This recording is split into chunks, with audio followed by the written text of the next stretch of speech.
Good morning class. हमने आपका test लिया था चैप्टर फर्स्ट का और उसमें बहुत से बच्चों ने बहुत अच्छा किया था, लेकिन कुछ बच्चों को कुछ समझ नहीं आया था। तो एक बार मैं आज सिर्फ टेस्ट ही रिवाइज करवाऊंगी कि क्या होना चाहिए, क्यों होना चाहिए। सबसे पहला क्वेश्चन था कौन सा एक भौतिक परिवर्तन नहीं है। तो इंग्लिश में था which of the following is not a physical change. Physical change का मतलब होता है बेटा कि सिर्फ स्टेट का बदलना, मतलब सॉलिड से लिक्विड या लिक्विड से गैस, मतलब सिर्फ अवस्थाओं में परिवर्तन। तो कौन सा भौतिक परिवर्तन नहीं है, तो हमें ऐसा देखना था जिसमें सिर्फ अवस्था में परिवर्तन ना हो, रासायनिक परिवर्तन हुआ हो।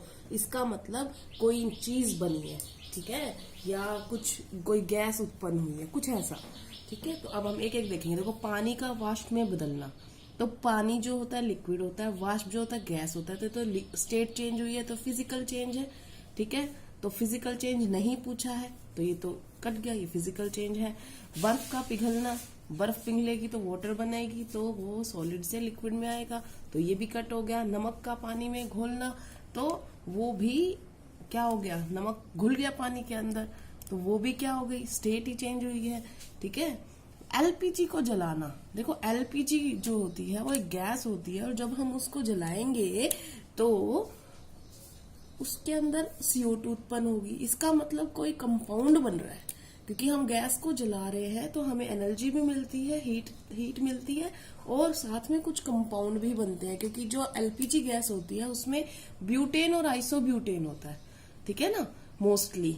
तो इस वजह से उसके अंदर कार्बन और हाइड्रोजन वाले यौगिक हैं, जो जलेंगे तो कुछ और उत्पन्न होगा। तो इसका आंसर क्या होगा, एलपीजी को जलाना, क्योंकि यही एक रासायनिक परिवर्तन है, सारे भौतिक परिवर्तन थे।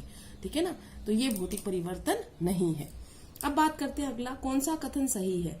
अब ये इक्वेशन दी हुई थी आपको और आपसे पूछा गया कि इसमें से क्या चीज सही है। लोहा उपचयित हो रहा है। अब देखो, उपचयन अपचयन का है तो आप पहले ही क्वेश्चन को रीड करने से पहले ही उसका उपचयन अपचयन करके देख लो। देखो, आयरन के अंदर यहाँ पे ऑक्सीजन जुड़ा हुआ है, इसका मतलब आयरन का यहाँ पर क्या होता है, उपचयन हुआ है, ठीक है ना। और आयरन ने ऑक्सीडेशन करके ये सब्सटेंस फॉर्म किया है और यहाँ पर इसमें से ऑक्सीजन हट गई, तो इसका मतलब ये क्या है, ये अपचयन है, रिडक्शन है। रिमूवल ऑफ ऑक्सीजन क्या होता है, रिडक्शन। अब इसमें कथन देखते हैं हम एक एक करके। लोहा उपचयित हो रहा है, लोहा उपचयित हो रहा है, बिल्कुल सही है ये तो। पानी उपचयित हो रहा है, पानी तो अपचयित हो रहा है, ये तो गलत है। पानी एक अपचायक की तरह काम कर रहा है। अपचायक क्या होता है, रिडक्शन करवाने वाला एजेंट, ठीक है ना, रिड्यूसिंग एजेंट को अपचायक बोलते हैं। अपचायक का मतलब है, तुम्हें इतना इसमें डिटेल में जाने की जरूरत नहीं है, सिंपल ये समझ लो, जिस सब्सटेंस का ऑक्सीडेशन हो रहा होगा वो रिड्यूसिंग एजेंट बनेगा, जिसका रिडक्शन हो रहा होगा वो ऑक्सीडाइजिंग एजेंट बनेगा। तो पानी का क्या हो रहा है यहाँ पर, अपचयन, इसका मतलब ये क्या बनेगा, ऑक्सीडाइजिंग एजेंट। तो ये तो उपचायक आना था, ये अपचायक है, ये भी गलत है। लोहे का हो रहा है ऑक्सीडेशन, तो ये क्या बनेगा, रिड्यूसिंग एजेंट। उपचयन का उल्टा क्या होता है, अपचयन, तो अपचायक बनेगा, अपचायक। ये उपचायक लिखा हुआ है तो ये तो सारे गलत है, सिर्फ एक ठीक आया है, पहला। इतना समझ में आ गया।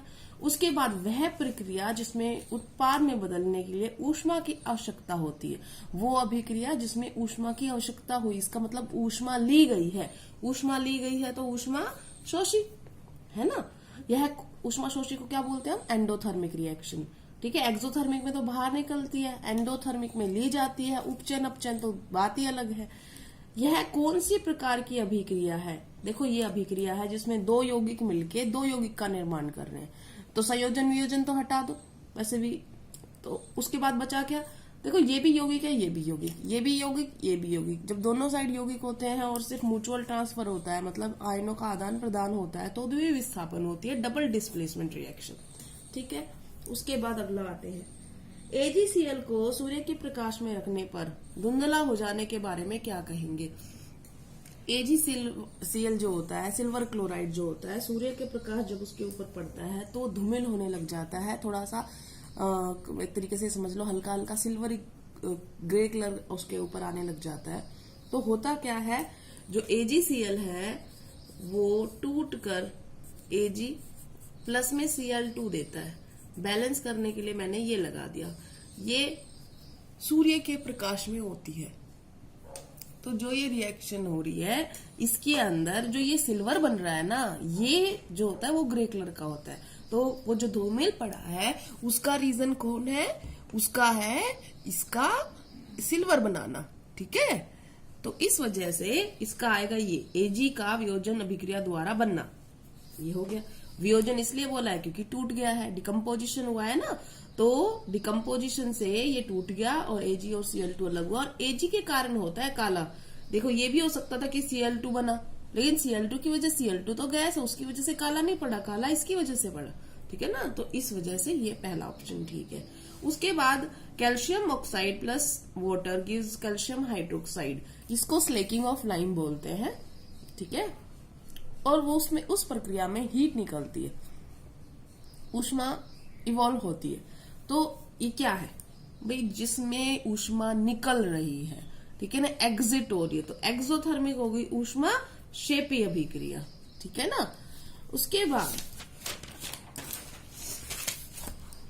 BaCl2 plus ammonium sulphate plus will give rise to barium sulphate plus में अमोनियम क्लोराइड। यह है अभिक्रिया है। कौन सी टाइप की अभिक्रिया?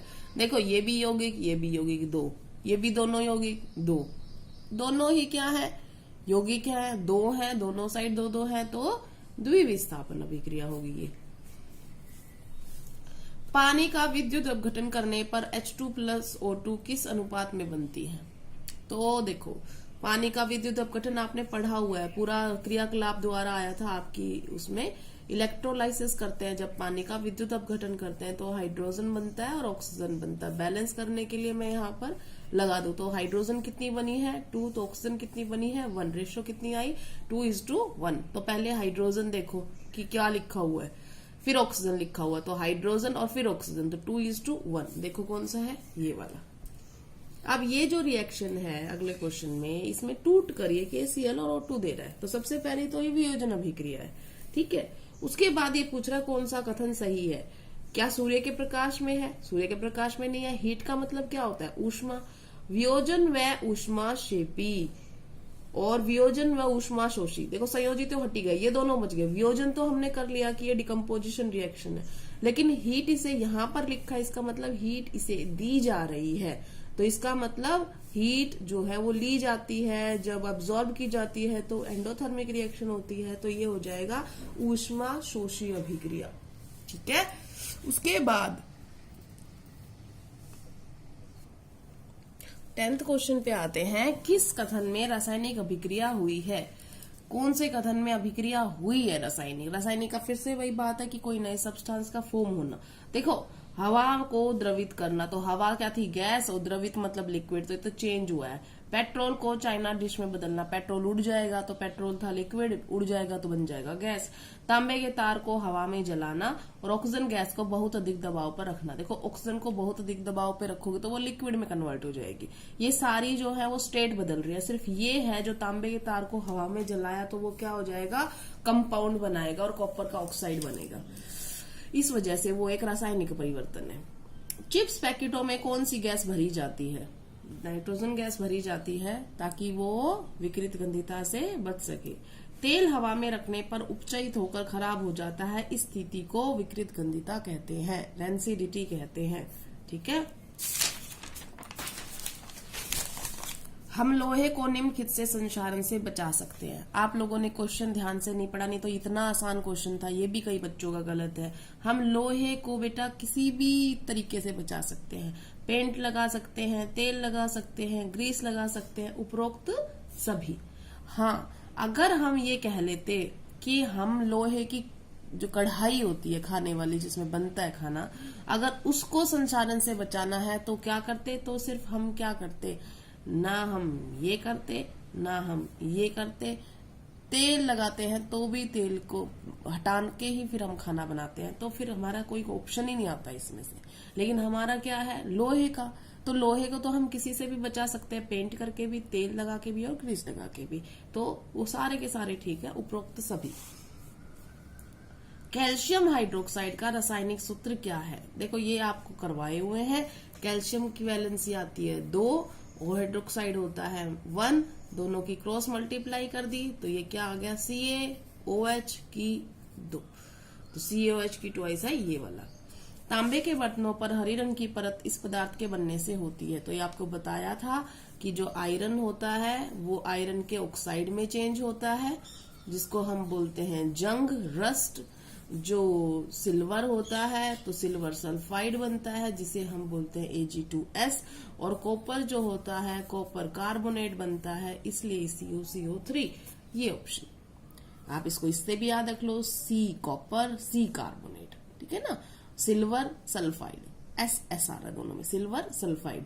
आयरन का आपको याद रह ही जाएगा कि ऑक्साइड होता है, ठीक है।